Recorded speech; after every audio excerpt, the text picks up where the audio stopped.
Everybody, आज शाम का समय है और मैं सभी स्टूडेंट्स के लिए भूगोल कक्षा 10 अध्याय 3 जल संसाधन पर आपके लिए एक वीडियो बना रहा हूं और इसमें हम जल संसाधन को भारत में विस्तृत रूप से पढ़ेंगे और उसके विषय में मैं आपको बहुत अच्छे ढंग से समझा करके आपको बताऊंगा और आपसे निवेदन रहेगा कि आप इसे अपने घर पर बहुत अच्छे ढंग से इसके नोट्स बनाएंगे और हमें बताएंगे।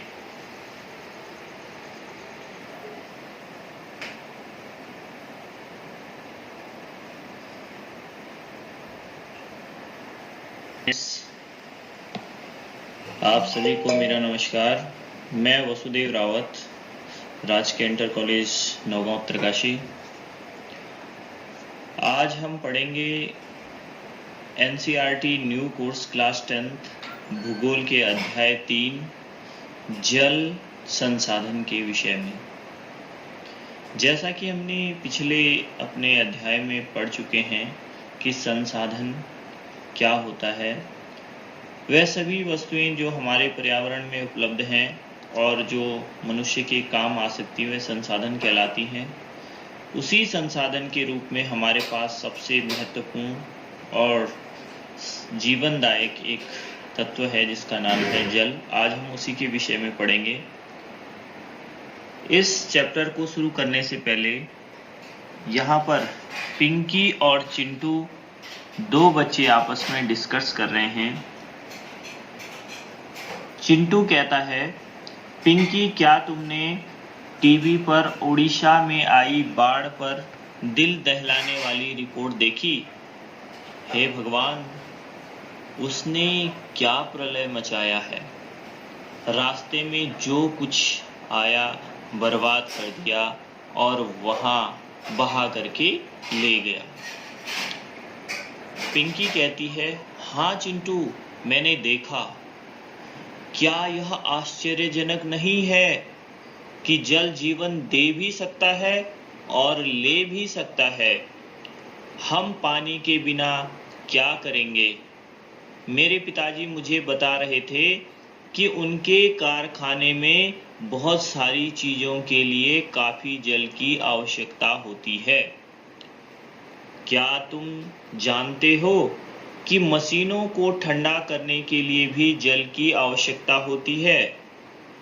कारखानों में भी जल विद्युत संयंत्र द्वारा पैदा की हुई बिजली से चलता है। अब मैं समझ सकता हूं कि विभिन्न युगों में मानव नदियों और अन्य जल स्रोतों जैसे झरनों, झीलों, पोखरों और मरुधनों के पास क्यों बसता था। तो इस तरह से ये दो जो बच्चे हैं वो आपस में डिस्कस कर रहे हैं कि जल कितना महत्वपूर्ण है और जल महत्वपूर्ण होने के साथ साथ कैसे विनाशकारी भी है।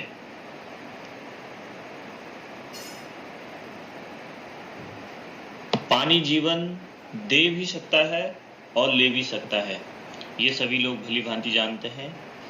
आपने देखा होगा कि बिन पानी हम एक दिन भी जीवित नहीं रह सकते हैं और आपने ये भी देखा होगा कि केदारनाथ की बाढ़ या विभिन्न प्रकार के जल प्रलयों के बारे में आपने देखा होगा।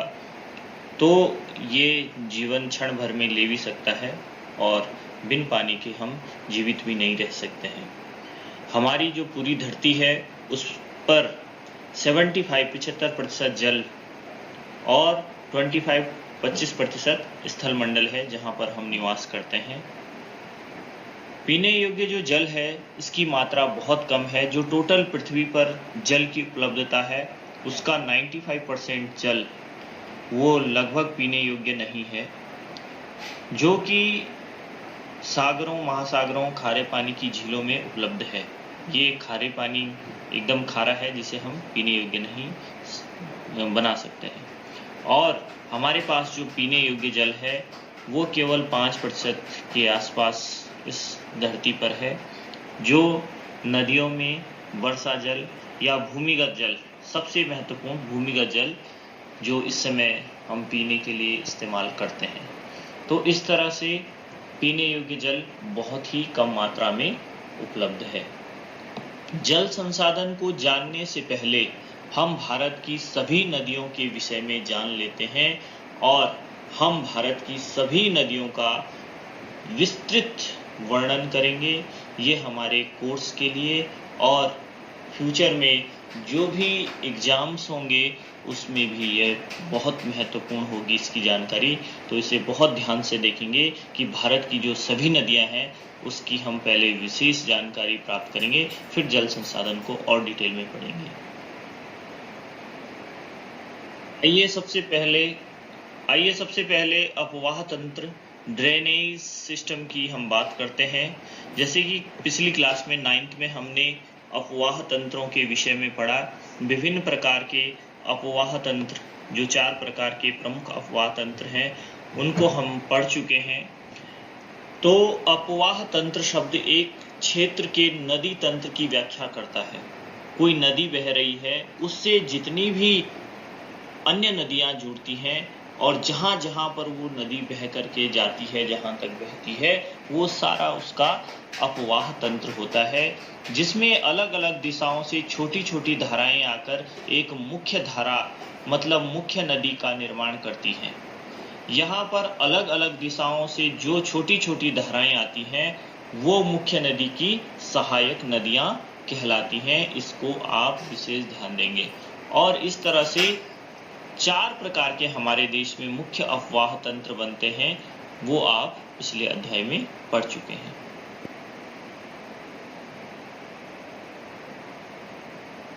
अपवाह तंत्र की हमने बात करी और अपवाह तंत्र के बाद जो नदी पूरा एक तंत्र बनाती है, वो जब जाकर के उसका जो अंतिम छोर होता है वहां पर भी नदियां एक विशेष आकृति बनाती हैं, जो मुख्य रूप से भारत में 2 प्रकार की है। एक है एस्चुरी। आप यहाँ पर चित्र में देख रहे होंगे, ये खंबात की खाड़ी दिखाई गई है और यहाँ पर एस्चुरी का निर्माण ये इस तरह से हो रखा है और नीचे वाले में आप डेल्टा देख रहे हैं। डेल्टा एक सारी नदियां जो हैं वो अलग अलग धाराओं में बह करके आती हैं और एक त्रिभुजाकार आकृति यहाँ पर बना रही है, ये डेल्टा है।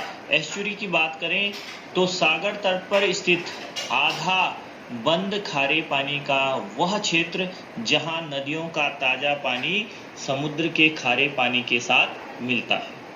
आप जानते हैं कि जो नदियों का पानी होता है वह ताज़ा पानी होता है, पीने योग्य होता है, लेकिन सागर महासागरों झीलों में जो पानी होता है वो खारा पानी होता है। तो जहाँ पर ये नदियाँ मिलती हैं खारे पानी में, वो स्थान जो है एस्चुरियन कहलाता है। भारत में नर्मदा, तापी, मांडवी नदी एस्चुरी मतलब ज्वारोद्मुख का निर्माण करते हैं। एस्चुरी को हम ज्वारोद्मुख भी कहते हैं। डेल्टा, जहां पर नदी सागर महासागर से मिलती है, उस जगह नदी द्वारा बहाकर लाई गई मिट्टी के कारण नदी की धारा कई धाराओं में बंट जाती है। उसे त्रिभुजाकार क्षेत्र को डेल्टा कहा जाता है। डेल्टा प्रायः बहुत उपजाऊ मिट्टी का निर्माण करता है। गंगा, ब्रह्मपुत्र, महानदी, गोदावरी, कृष्णा डेल्टा का निर्माण करती हैं। और आपको बता दें कि विश्व का सबसे जो बड़ा डेल्टा है वो जहां पर गंगा नदी सागर में बंगाल की खाड़ी में मिलती है, वहां पर सुंदरबन डेल्टा का निर्माण करती हैं। इसका नाम सुंदरबन डेल्टा, वहां पर सुंदरी प्रजाति के जो वृक्ष पाए जाते हैं उसके नाम से ये सुंदरबन डेल्टा पड़ा है और ये विश्व का सबसे बड़ा डेल्टा है।